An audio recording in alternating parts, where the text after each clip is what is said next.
Well, sometimes the best conference in America has 0 teams in the Final Four. It happens. You are Locked On Baylor, your daily podcast on the Baylor Bears, part of the Locked On Podcast Network, your team every day. I am sunburnt because I didn't wear sunscreen from Sports Illustrated's Inside the Bears, and thank you for making Locked On Baylor your first listen every single day. That's what this is. All right. So we spent all season saying, take that, everybody else that isn't the Big 12. This is the best conference in college basketball. We're the big dogs. You all wish you could be out Gonzaga? They wish they could be in our conference. We might let them in. We'll be a better conference, and they always lose because their conference strength of schedule is not as good. Question here. Do you think Kansas State also lost in the tournament because of their conference strength of schedule? Like, I know. I make that point a lot. It's like, oh, yeah, Gonzaga loses because conference strength of schedule. FAU probably didn't play the strongest strength of schedule in conference.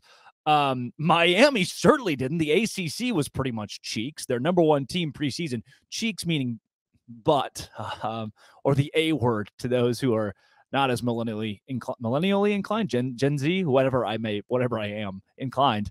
The ACC was really bad, and now the Final Four.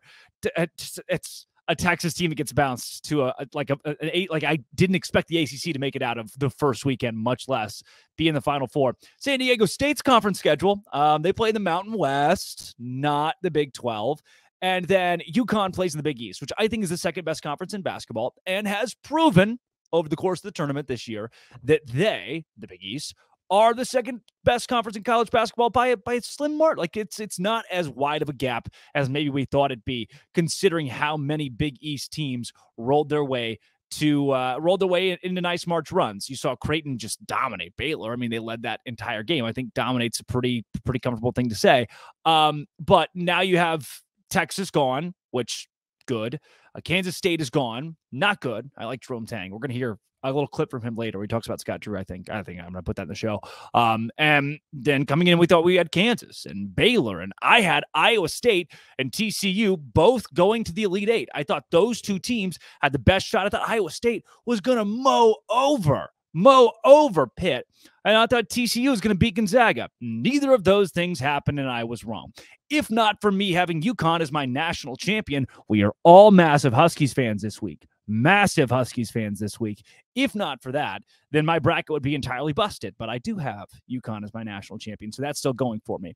So that opens the conversation. You will hear it in the coming weeks. If the Big 12 is so good at college basketball, why do they only get 0 teams into the Final Four? Here's the deal, guys. I don't think that somebody tweeted this out, and I wish I could remember. Fontenelli, maybe? I tweeted out and said, maybe we could just throw out conferences for once when it comes to March, because so many crazy things happen this month. This tournament has more parity than any tournament that exists in the entire world. To me, it's better than the World Cup. It's better than the World Baseball Classic. It's better than the Super Bowl, because so many things happen that don't make a whole lot of sense, and it's great. I love the anarchy of this tournament, and I think that's exactly right. You can't really rate a conference's success based off of their play in March Madness. On the flip side of that coin, that means that you as a Big 12 fan cannot go, look at you, SEC. You don't have anybody in the Final Four. Or look at you, Big 10. You don't have anybody in the Final Four. I still think these conferences, no. I know without a shadow of a doubt that the SEC and the Big 10 are better than the Mountain West Conference in basketball. They're better than Conference USA. Is that Florida Atlantic's Conference USA? I honestly don't know. I'm not 100% sure what conference Florida Atlantic is in without checking. That is my job. I get paid to do sports, and I'm sorry that I don't know that. But I hope that just goes to show that maybe the conferences don't really matter. Princeton made it into the Elite Eight, Sweet 16, Elite Eight, Sweet 16 as a Ivy League school. The nerds. That's one of my favorite things I saw this week was, by gosh, those darn nerds might just do it, which they did not. They also lost to Creighton, who's a machine. And I thought Creighton would go a lot longer than that after they beat Baylor. I was like, all right, it's a machine. and they didn't. They ended up losing, which I didn't see coming, to San Diego State. It's in the fight. See, it's March. You don't see anything coming. Per shot quality here, talking conference play. This was interesting to me. The team ratings, the adjusted shot quality team ratings this season. The number one team in America was Purdue. Now, that is based on this metric. It is a very accurate metric. They have been number one all season. They are still susceptible to losing in March, as obviously did to Fairleigh Dickinson. Just because, they lost Fairleigh Dickinson, I'm pretty confident that, such as Kentucky losing to St. Peter's in this tournament, pretty much anybody could lose to pretty much anybody. That's kind of a good blanket to put there. So Purdue's the number one team. UCLA is 2.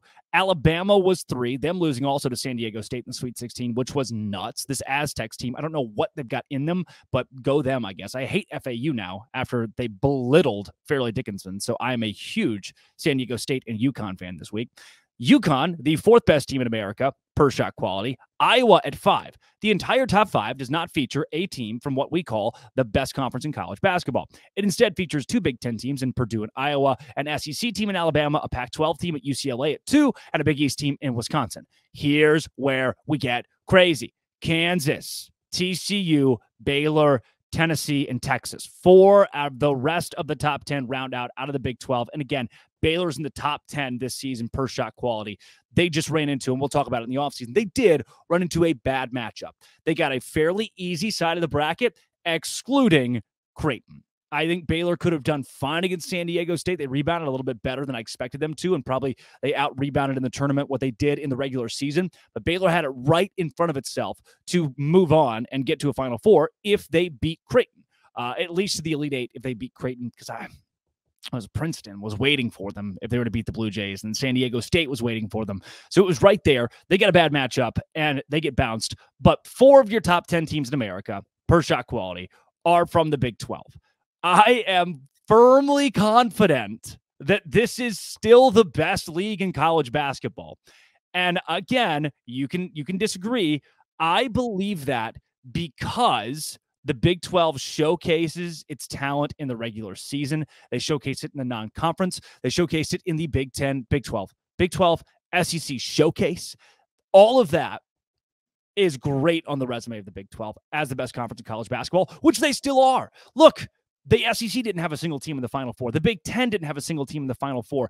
Because the Big East did, I think they are a close second to the Big 12 and would give a lot of Big 12 teams trouble. They're probably not. The Big East is much more top-heavy than the Big 12 is, and that's the issue for calling them the best conference in college basketball. But their best teams, the Creightons and the UConns, the Xaviers, can go out and compete with Big 12 teams. That's why I like them. And the other conferences, the Conference USA, Florida Atlantic, the San Diego States, the Mountain West, Miami of not very good ACC. Throwing all that, it just shows that conferences don't matter in March. No one gives a flying flip. None of these teams are like, oh, shoot, we're going to play an SEC team this week. I've had college basketball experts on this show that said a lot of college basketball players don't really care about conference, which is obvious. No one in college basketball is like, hey, man, yeah, when I put that ACC patch on my chest, I felt it. That was big. No, it's the name across the front. It's the name across the back. It's your school. It's your coach. It's all that. It's never the conference in college basketball. Football, you chant SEC. Somebody had an interview with Sawyer Robertson pretty recently and was like, you've been facing the SEC defenses. It's like we throw around the conference stuff all the time. And in basketball, it just doesn't matter that much. We've got to detract ourselves from the idea that I'm going to pause myself. If the Big 12 had 4 teams in the Final Four, this would be a completely different story, by the way. So those of you who are listening are like, yeah, this is probably just like a recency bias thing where he's covering his tracks. Yeah, that's exactly what this is. But the Big 12, we have to throw out conferences all together because it's not how it works in college basketball. So, all right, the Big 12 didn't get a single Final Four team in. I, for one, am glad the Texas didn't get in. We would never have heard the end of it, and I don't like them. That would have sucked. So Texas makes it to the Elite Eight. Great. Kansas State also made it to the Elite Eight, and they were picked last in the Big 12. See you later, Texas. I hope you lose every game you play in every sport for the next 2 years before you go to the SEC. Then do whatever you want. I don't have to care anymore. I do care, though, about Built Bar. Built Madness is going on right now. Built Madness. Built Bar is the place to go for your breakfasts. I love I love doing two things. In the morning, I will start my day with a Built Bar and a Candy Apple Crisp Bang. Sponsor me. In the afternoon, I will get Blue Diamond Smokehouse Almonds. But I'll tell you, of that trio, Blue Diamond Smokehouse Almonds, the Black Cherry Vanilla Bang or the Candy Apple Crisp Bang, given the day, and the Built Bar. The Built is far and away my favorite. I will be voting for the Coconut Almond Bar right now to win the Built Bar March Madness bracket. If you go today and vote, you can get a free box of Built Bar. 50 people, 50 lucky Locked On listeners will get one. And you can win a 12-month subscription of Built Bar. You got to try it. You got to try Built. It's seriously amazing. They're healthy. They're good for you. BuiltMarchMadness.com. BuiltMarchMadness.com. Go right now to vote for your favorite bar or puff. Pick up a box while you're there at Sam's or Walmart, and you can vote every day in March. So hop on, support your pick. We're coming towards the end of this. All right, one thing I want to jump into this week, and we'll probably get into it a little bit more in depth come later in the week, is the Jerome Tang conversation. So I'm just gonna open it up here. I'm not gonna completely throw every opinion and fact out at you, but I do want to start prefacing and let's get us ready to have this conversation. Jerome Tang leaving Baylor. What did it do? What did it do?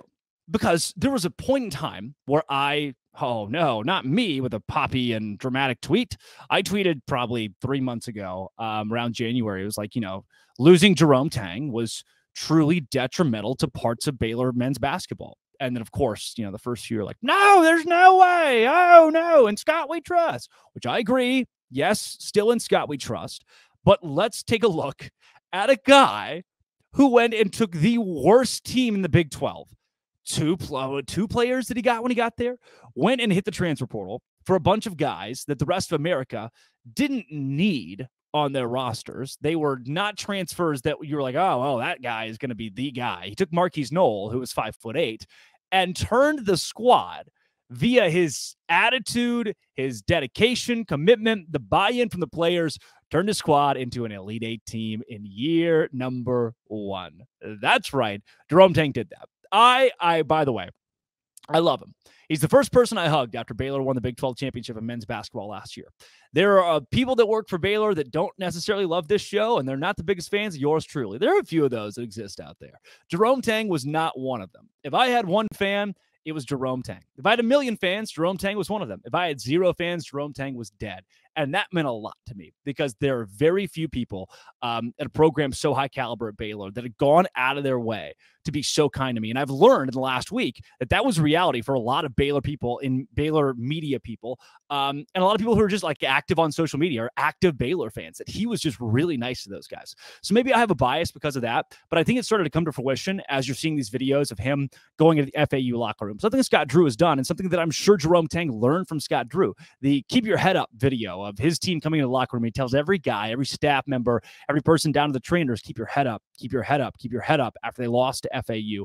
The press conferences where he's talked about his faith consistently, and where he's just been like the class act of college basketball as he's taken his team to the Elite Eight. You parlay all that together, and you tell me confidently that losing Jerome Tang was not detrimental to Baylor men's basketball in some serious way or serious ways. I would be shocked. The day he left, I talked to a guy who was on the team for a little bit. Nobody who you'd know or contributed minutes, but I talked to a guy and just asked him, so what are we losing when Jerome Tang walks out those doors, goes to K-State? He said, you are losing the intensity. It's not that Jerome wasn't a nice guy, a really nice guy, but he was serious. When he was at Baylor, the defensive intensity, the dog, that side of what Baylor men's basketball brought was the Jerome Tang side. Not to say Scott Drew doesn't have that, but you've heard, I hope maybe you have, Adam Flagler does a great Scott Drew impression, and it goes something like this. Hey, buddy, what's going on? Good to see you. And like gives him a high five, pats on the butt, something like that. Jerome Tang is not the, hey, buddy. He's much more like down, dirty, business, like hype guy, intense. You'll play good defense. Not that you're scared of him, but you respect him to the point that you would do anything. You would kill for that man. That's what Baylor was missing this year. We kept talking about how Baylor does not have that gritty, dirty mentality. keeping them out of the top 100 in defense this season. There wasn't that guy that brought Baylor that level of effect on that side of the ball. And I think it's because Jerome Tang's gone. Can we admit now, after 19 years of Jerome Tang, whatever, 19, I think, that his leaving truly had a negative impact on this team, that his leaving really put a hole, like a Jerome Tang-sized hole, in this staff. Does it mean that Baylor can't recover? Does it mean that Baylor lost because of that? No. But I think Baylor, no, I know. Baylor would have been better at basketball this season if Jerome Tang was on staff. You can't argue with that. He took a team of nothing and won 3 games in March Madness, made it to the Elite Eight. Took a team of, he compiled it all out of the transfer portal, made it to the Elite Eight, was the, I would say, third best team probably in the Big 12, maybe, third best team in the Big 12, maybe second best team in the Big 12, and just mowed over some folks when he got to March, was the guy, beat Kentucky when people didn't think he was going to beat Kentucky, brought his team to the Elite Eight, and that, to me, you can't say that not having that guy on staff, this team is still as good or better off without him. This team is as good as it could be, this team is as good as it would be without Jerome Tang. No. People that are so defensive of Scott Drew can coach. He's good. I agree. I think that Scott's great, and Scott's going to do a great job of replacing Jerome Tang, and things are going to be fine. But Jerome Tang being gone, still a big blow to this program, and I think you're seeing it with him pretty much. He beat Baylor twice, boat raced Baylor in the postseason. I mean, it's not a coincidence. He didn't just do that on accident. He didn't just get lucky. Jerome Tang's just that guy. He is that dog, and I don't think it's going to stop anytime soon. Just like I won't stop betting at FanDuel. FanDuel.com is the place to go because there's a $1,000 no-sweat first bet. I love UConn this week, -5 against Miami. I think it's a great pick because I have UConn winning the national championship. So right now, FanDuel's giving new customers a no-sweat first bet up to $1,000. That's up to $1,000 back in bonus bets. If your first bet does not win, go to FanDuel.com/LockedOn. Sign up today to claim your no-sweat first bet. You can wager on everything. Money line, point spread, which team would be cutting down the net. As I've told you, had 5 futures on teams to win a national championship, UConn being one of them, and they are right there with a chance. I will win a lot of money from FanDuel if they do win the championship. It's an app that is safe. It's secure. It's super easy to use, so do not miss your shot at a no-sweat first bet up to $1,000. When you join FanDuel today, just go to FanDuel.com/LockedOn. FanDuel.com/LockedOn. And you can make every moment more with FanDuel, the official sports betting partner of the NBA, the NFL, all that other stuff. All right, the last part of the show here today, I want to give a thank you to you. It has been 1 year. 1 year, over 1 year, since Locked On Baylor started. Back then, I was in a room not so dissimilar to this one, very similar, with no microphone for a little bit. I invested in this one, which has made it a whole year. Thank you. Very cheap. You allowed a kid from Valonia, Arkansas, middle of nowhere, to not only come to Baylor and crack into sports media, but then to be on the air for a year, 6 months longer than Uptempo. Hooray. And as I was going through some of the numbers, I truly did tear up because it just didn't, I just kind of blew my mind. 104,590 podcast downloads in the last year. 1 year, 100,000 podcast downloads is insane. That is so, I didn't expect the number to be like that when I finally went and looked at the analytics. Doing this every day it's tough. It's tough. 30 minutes a day amongst a college schedule. I am currently working 4 jobs because I love the things that I do. I love the work that I do. But it becomes a lot. And some days I wonder, oh man, I really hope somebody's listening to this episode because I put so much of myself into it, so much emotion, so much heart. I do all the editing. I edit all the audio. I edit all the video. I post it on YouTube and write the descriptions and everything. And so to see 104,000 downloads, it stopped me. That was huge. 258,853 YouTube views. 258,853 YouTube views. Another stat that blew me away. 1,258 days of viewership. 1,258 days of viewership. If you were to take all the time that you all have viewed Locked On Baylor on YouTube in the last year, it would equate to roughly almost 4 years of time that you've watched Locked On Baylor. That's another insane one to me. Just trying to wrap my head around that, like years of viewership in just this last 365 days is so tough to do. We're on episode, I think 231 today, 231 episodes. So 1,250 days of listening already. And that's just on the YouTube side. It's not even the listeners on the podcast side. So years in the first year that you put that all together. That blows my mind. It blows my mind. And then 1,104, 1,000. I haven't read one of these numbers correctly on the first try. 1,140,000 Twitter impressions. And I am a college kid. I'm 22 years old. Just turned 22 in January. I have a cardboard cutout poster of myself from the Final Four that says student section behind me. I have a microphone that legitimately cost me $70. These earbuds were $3 at the Best Buy in Killeen. I'm recording this from my bedroom on a cord that runs into my computer. And you all have been gracious enough, the lovers and the haters, to give me 104,000 podcast downloads, 258,000 YouTube views, 1.1 million Twitter impressions. And I couldn't thank you enough. I could not thank you enough. I maybe consider myself the greatest swindler of all time. How I convince you all to listen to the things that I say, I do not know, because there is a good portion of it that does come out of my butt. There's an certain amount that does. But you stayed. And a lot of the takes that I make, I put a lot of thought and effort into, a lot of studying into, and they may sound dramatic, they may sound poppy. I may tell you that Creighton's going to lose in the round of 32 2 weeks before it happens, and then maybe it happens. There is that stuff. And I get wrong a lot. I said Blake Shapen would be the Big 12 Offensive Player of the Year. I get wrong a lot, but I love what I do. And it all matters. It makes it great because I get to do it for people who love me back so well. So thank you. Thank you for making this worth it for me. Thank you for making this so much fun for me. I genuinely enjoy this podcast, and I don't consider myself a podcaster. When people are like, "Oh, you're a podcaster," no, I'm not. That's gross. But you make me happy to be a podcaster. I'll say it. Thank you. It really does mean a lot. So let's keep going. One more great year, huh?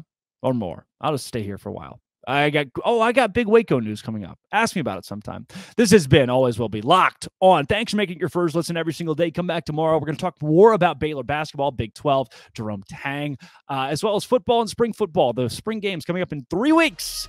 A lot to talk about with that. Thank you for listening today. Thank you for making this your first listen every single day at Locked On. Already said it, but I said it again. Baylor. Wouldn't watch the Jerome Tang video. Maybe we'll do it later. I'm sorry.